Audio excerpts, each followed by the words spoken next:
ಈಗ ಒಂದು 4 ವರ್ಷದ ಕೆಳಗೆ ನನ್ನ ಗ್ಯಾಸ್ ಟ್ರಬಲ್ ಶುರುವಾಗಿತ್ತು. ಹೊಟ್ಟೆ ನೋವು, ಎದೆ ನೋವು, ಮಸಲ್ಸ್ ನೋವು ತಿಳ್ಕೊಳಕ್ಕೆ 10 ಪರೀಕ್ಷೆಗಳು. ನಾನು ಅಮೃತ ಬಿಂದು ತಗೊಳಕ್ಕೆ ಶುರು ಮಾಡಿದಾಗಿಂದ ಆರಾಮಾಗಿದ್ದೀನಿ.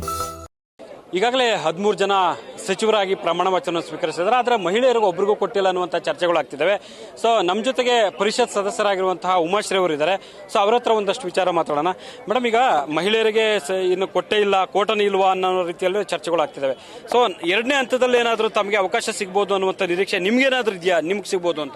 ಮೊದಲನೇದಾಗಿ ನಮಗೆ MLCಗಳನ್ನ ಏನು ಕೊಟ್ಟಿದ್ದಾರೆ, ಅಲ್ಲಿ ಮಹಿಳೆಯರಿಗೊಂದು ಅವಕಾಶ ಆಗಿದ್ರೆ ಬಹಳ ಸಂತೋಷ ಆಗ್ತಿತ್ತು. ರಾಜ್ಯಸಭಾಗೆ ಅವಕಾಶ ಸಂತೋಷ ಆಗ್ತಾ ಇತ್ತು. 2 ಕಡೆನೂ ಆಗಿಲ್ಲ. ಮುಂದಿನ ದಿನಮಾನಗಳಲ್ಲಿ ನಮ್ಮ ಹೆಣ್ಮಕ್ಳಿಗೆ ಅವಕಾಶಗಳನ್ನ ನಮ್ಮ ಪಾರ್ಟಿಯಲ್ಲಿ ದುಡಿದಿರ್ತಕ್ಕಂಥವ್ರು ಬಹಳಷ್ಟು ಜನ ಇದ್ದಾರೆ. ಅವ್ರಿಗೆ ಅವಕಾಶವನ್ನ ಮಾಡಿಕೊಡೋದು ಸೂಕ್ತ ಅನ್ನೋದು ನನ್ನದು ಒಂದು. ನೀವು ಈ ಹಿಂದೆ ಸಿದ್ದರಾಮಯ್ಯ ಅವರ ಸಂಪುಟದಲ್ಲಿ ಕೆಲಸವನ್ನ ಮಾಡಿದ್ರಿ.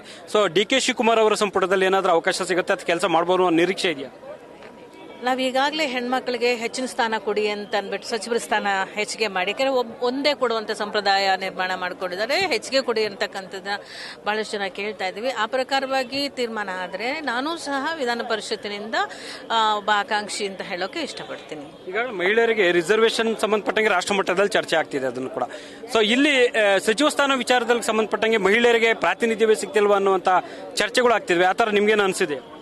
ಅದಕ್ಕೋಸ್ಕರನೇ ಕೇಳ್ತಾ ಇರೋದು. ಆ ಪ್ರಾತಿನಿಧ್ಯ ಏನಿದೆ, ಪ್ರಾತಿನಿಧ್ಯ ಹೆಚ್ಚು ಮಾಡಿ ಪಕ್ಷದಲ್ಲಿ ಅಂತಕ್ಕಂಥ ಮಾತನ್ನೇ ಹೆಣ್ಮಕ್ಳೆಲ್ಲ ನಾವು ಕೇಳ್ತಾ ಇರ್ತಕ್ಕಂಥದ್ದು. ನೀವು ಯಾವ ಖಾತೆಯ ನಿರೀಕ್ಷೆಯನ್ನ ಎಕ್ಸ್ಪೆಕ್ಟ್ ಮಾಡಬಹುದು ಅಂತ? ಅಲ್ಲ,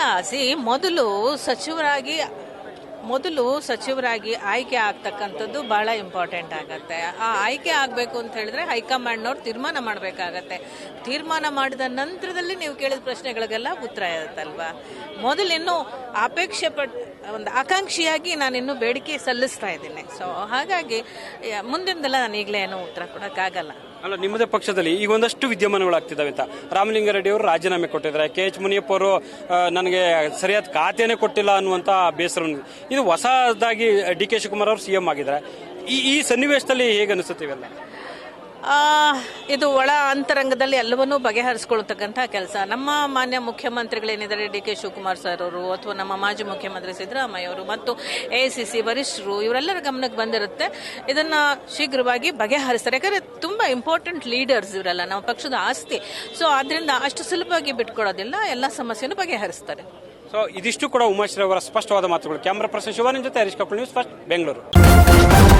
ನ್ಯೂಸ್ ಫಸ್ಟ್ ನಿರ್ಭೀತಿಯಿಂದ ನಿಮ್ಮ ಪರವಾಗಿ.